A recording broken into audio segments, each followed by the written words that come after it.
ತುಲಾ ರಾಶಿಗೆ ರಾಷ್ಟ್ರಾಧಿಪತಿ ಶುಕ್ರ ತೃತೀಯದಲ್ಲಿ ಅಂದರೆ ಮೂರನೇ ಮನೆಯಲ್ಲಿ, ಇದಕ್ಕೆ ಉಪಚಾಯ ಸ್ಥಾನ ಅಂತೀವಿ ಟೆಕ್ನಿಕಲ್ಲಾಗಿ. 3 ಗ್ರಹಗಳ ಜೊತೆ ಅಂದರೆ ರವಿ, ಬುಧ ಹಾಗೂ ಕುಜನ್ ಸಂಯೋಜನೆ ಇದೆ. ಮೂರನೇ ಮನೆಗೆ ಭ್ರಾತೃಸ್ಥಾನ ಅಂತ ಕರಿತೀವಿ, ಹೌಸ್ ಆಫ್ ಸಿಬ್ಲಿಂಗ್ಸ್ ಅಂತ. ಇದಕ್ಕೆ ಇನ್ನೊಂದು ಹೆಸರು ಪರಾಕ್ರಮ ಸ್ಥಾನ ಅಂತಲೂ ಕರಿತೀವಿ. ಒಂದು ಕಡೆ ತುಲಾ ರಾಶಿಯ ಒಡ ಹುಟ್ಟಿದವರ ಯೋಗಕ್ಷೇಮಕ್ಕೆ ಅಷ್ಟು ಸ್ಮೂತಾಗಿರೋದಿಲ್ಲ. ಸ್ವಲ್ಪ ಅಶುಭ ವಾರ್ತೆಗಳು ಕೇಳಿ ಬರ್ಬೋದು ಒಡ ಹುಟ್ಟಿದವ್ರ ವಿಷಯದಲ್ಲಿ. ಇನ್ನೊಂದು ಕಡೆ ಅದರಲ್ಲೂ ಮೇ 2026ವರೆಗೂ ಅಂದ್ಕೊಂಡಿದ್ದ ಸುಮಾರು ಕೆಲಸಗಳಿಗೆ ಚಾಲನೆ ಸಿಗುತ್ತೆ. ಸ್ವಲ್ಪ ಯಶಸ್ಸು ಹಾಗೂ ಕೀರ್ತಿ ಕೂಡ ಇರುತ್ತೆ. ಹೊಸ ವಾಹನ, ಇಂಟರ್ನ್ಯಾಷನಲ್ ಟ್ರಾವೆಲ್ಲು ಅಂದರೆ ಯಾರಿಗೆ ಅಪ್ಲೈ ಆಗುತ್ತೆ ಅವ್ರಿಗೆ, ಹೊಸ ನಿವೇಶನ ಅಥವಾ ಮನೆ ಕೂಡ ಲಭ್ಯ ಆಗುವಂಥ ಸಾಧ್ಯತೆ ಇರುತ್ತೆ.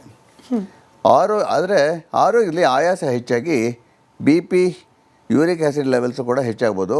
ಮೈ ಮೂಳೆಗಳಲ್ಲಿ ಅಲ್ಲಿ ಇಲ್ಲಿ ಪದೇ ಪದೇ ನೋವುಗಳಾಗ್ತಾ ಇರ್ಬೋದು. ಈ ರೀತಿಯ ಸಮಸ್ಯೆಗಳು ಉಂಟಾಗ್ಬೋದು. ಲಾಭಾಧಿಪತಿ ರವಿಯಿಂದ ಹಣದ ಸಮಸ್ಯೆಗಳಿಗೂ ಕಡಿಮೆ ಆಗುತ್ತೆ. ಭಾಗ್ಯಸ್ಥಾನಾಧಿಪತಿ ಬುಧನಿಂದ ಅಂದ್ಕೊಂಡಿದ್ದಕ್ಕೆ ಮುಖ್ಯ ಕೆಲಸಗಳೆಲ್ಲ ಈಡೇರುತ್ತೆ. ವ್ಯಯಾಧಿಪತಿ ಬುಧನಿಂದ ಖರ್ಚು ಕೂಡ ಸ್ವಲ್ಪ ಜಾಸ್ತಿನೇ ಆಗುತ್ತೆ.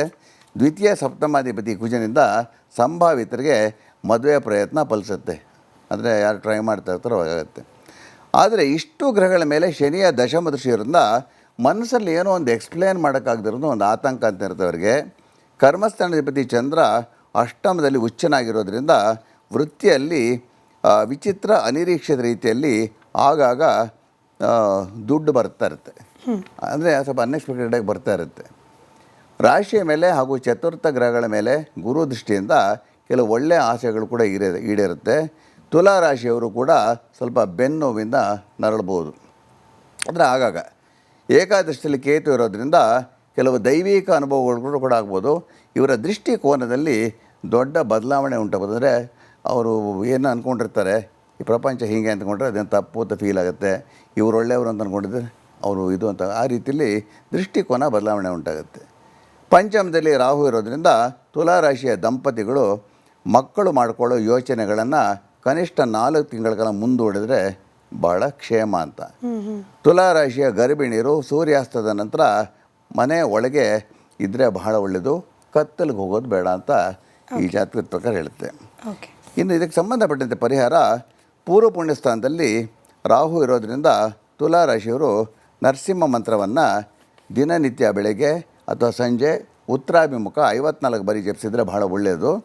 ನರಸಿಂಹ ಮಂತ್ರ ಬಹುಶಃ ಸುಮಾರು ಕೇಸಲ್ಲಿ ಹೇಳಿದ್ದೀನಿ, ನಿಮಗೂ ಗೊತ್ತಿರ್ಬೋದು.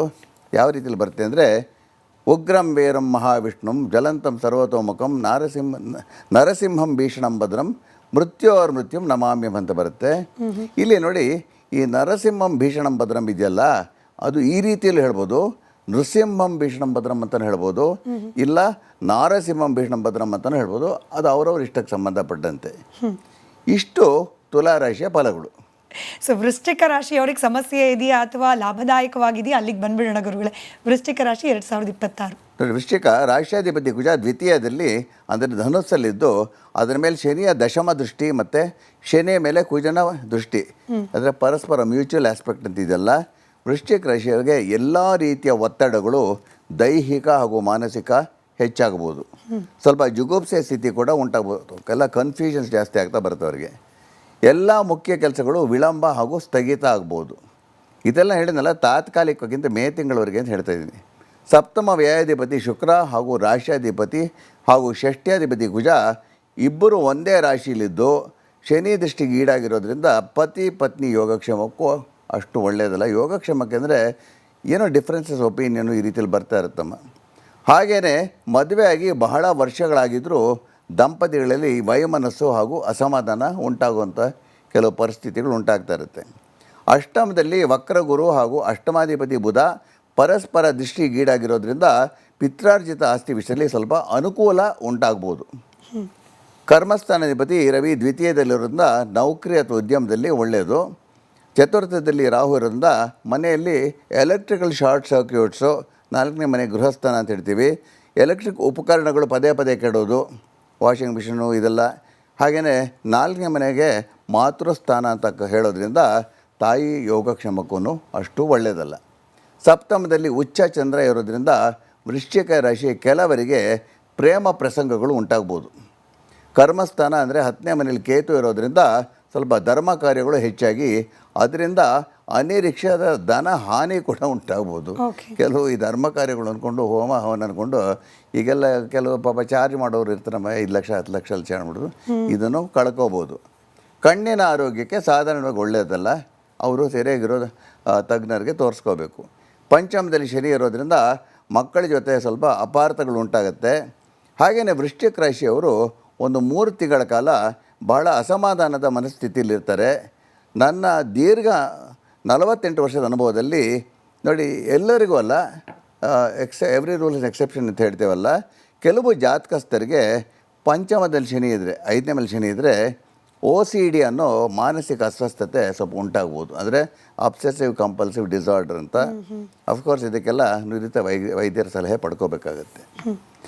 ಭಾಳ ಸೆನ್ಸಿಟಿವ್ ಇರ್ತಾರೆ ಕೆಲವರು, ಅದು ಪಂಚಮದಲ್ಲಿ ಶನಿ ಇದ್ದರೆ ಆ ರೀತಿಲಾಗತ್ತೆ. ಈ ಪರಿಹಾರಕ್ಕೆ ಸಂಬಂಧಪಟ್ಟಂತೆ ಪಂಚಮ ಶನಿ ದೋಷಕ್ಕೆ ಸಿದ್ಧ ಔಷಧ ಅಂದರೆ ಮಹಾಮೃತ್ಯುಂಜಯ ಮಂತ್ರ ಜಪ. ಈಗ ಆ್ಯಕ್ಚುಲಿ ಭಾಳ ಕಡೆ ಪ್ರೂವ್ ಆಗಿದೆ, ಮಹಾಮೃತ್ಯುಂಜಯ ಮಂತ್ರಕ್ಕೆ ಭಾಳ ಪವರ್ ಇದೆ. ನಾವು ನಿಷ್ಠೆಯಿಂದ ಕರೆಕ್ಟಾಗಿ ಮಾಡ್ಕೋಬೇಕಾಗತ್ತೆ. ಬೆಳಗ್ಗೆ ಸ್ನಾನದ ನಂತರ ಅಥವಾ ಸಂಜೆ ಸೂರ್ಯಾಸ್ತಮದ ನಂತರ ಮಹಾಮೃತ್ಯುಂಜಯ ಮಂತ್ರ ಜಪವನ್ನು ಆದರೆ 108 ಬಾರಿ ಜಪಿಸ್ಬೇಕು, ಅಥವಾ ಒಂದು 54 ಬಾರಿ ಆದರೂ ಜಪಿಸ್ಬೇಕು, ಉತ್ತರಾಭಿಮುಖ. ಈ ಮಂತ್ರ ನೋಡಿ ಎಲ್ರಿಗೂ ಉತ್ತರ ಹೀಗೆ ಬರುತ್ತೆ: ಓಂ ತ್ರಯಂಬಕಂ ಯಜಾಮಹೇ ಸುಗಂಧಿಂ ಪುಷ್ಟಿವರ್ಧನಂ ಉರ್ವಾರುಕಮೇವ ಬಂಧನಾನ್ ಮೃತ್ಯೋರ್ಮುಕ್ಷೀಯ ಮಾಮೃತ ಅಂತ ಜನರಲ್ಗೆ ಮಂತ್ರ ಹೀಗೆ ಬರೋದು. ಬಟ್ ಏನಾಗುತ್ತೆ ಅಂದರೆ ಈ ನಡುವೆ ಅಂತೂ ನಾನು ನೋಡಿದ್ದೀನಿ, ಕೆಲವು ನಮ್ಮ ಸ್ನೇಹಿತರು ಕಳಿಸ್ಕೊಡ್ತಾ ಇರ್ತಾರೆ ಇದೆಲ್ಲ ಕೆಲವು ಕ್ಲಿಪ್ಪಿಂಗ್ಸು.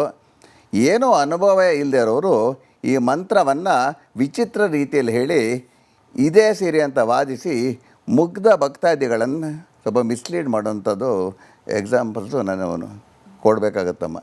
ಉದಾಹರಣೆಗೆ ನೋಡಿ, ಕೆಲವರು ಈ ಮಹಾಮೃತ್ಯು ಮಂತ್ರ ಈ ರೀತಿಯಲ್ಲಿ ಓದ್ತಾರೆ. ಹೆಂಗೆ ಅಂದರೆ ಓಂ ತ್ರಯಂಬಕೈ ಯಜಾಮಹೆ ಅಂತಾರೆ. ಬಕಂ ಅಲ್ಲ, ಬಕೈ ಯಜಾಮಹೆ ಸುಗಂಧಿಂ ಪುಷ್ಟಿ ಅಂತ ಹೇಳ್ತಾರೆ. ಇನ್ನು ಕೆಲವರು ಇನ್ನೊಂದು ತಪ್ಪು ಮಾಡ್ತಾರೆ, ಓಂ ತ್ರಿಯಂಬಕಂ ಯಜಾಮಹೆ.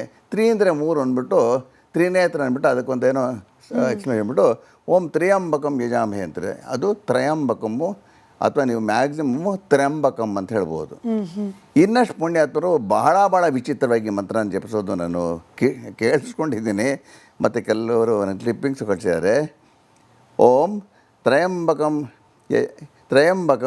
ಯಜಮಾಹೆ ಅಂತಾರೆ. ಇದು ಭಾಳ ತಪ್ಪೋದು. ಅದು ಓಂ ತ್ರಯಂಬಕಂ ಯಜಾಮಹೆ. ಸೊ ಓಂ ತ್ರಯಂ ಯಜಮಾಹೆ ಅಂದ್ಬಿಟ್ಟು ಉರ್ವಾರೋಕಮಿವ ಬಂಧನಾತ್ ಅಂತಾರೆ. ಅದು ಬಂಧನಾತ್ ಅಲ್ಲ, ಬಂಧನಾನ್ ಅಂತಿರೋದು. ಈ ಹಿಂದೆನೂ ನಾನು ಹೇಳ್ದಂಗೆ ಈ ಯಜಮಾಹೆ ಇಲ್ಲಿ ಇದು ಯಜಾಮಹೆ ಆ್ಯಕ್ಚುಲಾಗಿ ಬರುತ್ತೆ. ಇದೆಲ್ಲ ತಪ್ಪು ಗೊತ್ತಿಲ್ಲ ಅಂದರೆ ಹೇಳಕ್ಕೆ ಹೋಗಬಾರ್ದು, ಯಾಕಂದರೆ ಅವ್ರಿಗೂ ಒಳ್ಳೆಯದಲ್ಲ ಇದು. ಸೊ ಜನರಲ್ಲಾಗಿ ಸಿಂಪಲ್ ಆಗಿಬಿಟ್ಟಿದ್ರೆ ಓಂ ತ್ರಯಂಬಕಂ ಯಜಾಮಹೆ ಸುಗಂಧಿಂ ಪುಷ್ಟಿವರ್ಧನಂ ಉರ್ವಾರುಕಮೇವ ಬಂಧನಾನ್ ಮೃತ್ಯೋರ್ಮುಕ್ಷೀಯಮಾಮೃತ ಅಂತ. ಇಷ್ಟು ವೃಶ್ಚಿಕ ರಾಶಿಯ ಫಲಗಳು. ಅರ್ಥ ಅನರ್ಥ ಆಗಬಾರ್ದು ಅನ್ನೋ ಹಂಗಿದ್ರೆ ಕೇಳೋದು ಏನು ಫಲ ಸಿಗಬೇಕು ಅಂದರೆ ಕರೆಕ್ಟಾಗಿ ಹೇಳೋದು ಸಿಂಪಲ್ ಸೊಲ್ಯೂಷನ್ ಅಂಥೇಳಿ. ಧನಸ್ಸು ರಾಶಿ ನೋಡಿ, ರಾಶಿಯಲ್ಲಿ ಚತುರ್ಗ್ರಹಗಳು. ಧನುಸ್ಸಿಗೆ ಭಾಗ್ಯಸ್ಥಾನಾಧಿಪತಿ ರವಿ, ಪಂಚಮ ವ್ಯಯಾಧಿಪತಿ ಯೋಗಕಾರಕ ಕುಜ, ಸಪ್ತಮ ದಶಮಾಧಿಪತಿ ಬುಧ ಹಾಗೂ ಷಷ್ಠ್ಯ ಲಾಭಾಧಿಪತಿ ಶುಕ್ರ 4 ಗ್ರಹಗಳು ಕೂತಿದೆ ಅಲ್ಲಿ. ಈ ಚತುರ್ಥ ಗ್ರಹಗಳ ಮೇಲೆ ಶನಿಯ ದಶಮ ದೃಷ್ಟಿ, ಹಾಗೆಯೇ ರಾಶಿಯ ಮೇಲೆ ಚತುರ್ಥಾಧಿಪತಿ ವಕ್ರ ಗುರುವಿನ ದೃಷ್ಟಿನೂ ಇದೆ. ಈ 3 ರಾಶಿಗಳು ದ್ವಿಸ್ವಭಾವ ರಾಶಿಗಳಾಗಿರೋದ್ರಿಂದ ಒಂದು ಯೋಗ ಉತ್ಪತ್ತಿಯಾಗುತ್ತೆ. ಆ ಯೋಗದ ಹೆಸರಿನಂದರೆ ಯಮಧರ್ಮ ಯೋಗ ಅಂತ ಹೆಸರು. ಅಂದರೆ ಗಾಬರಿ ಪಡಬಾರ್ದು, ಇದಕ್ಕೆ ಹೆಸರು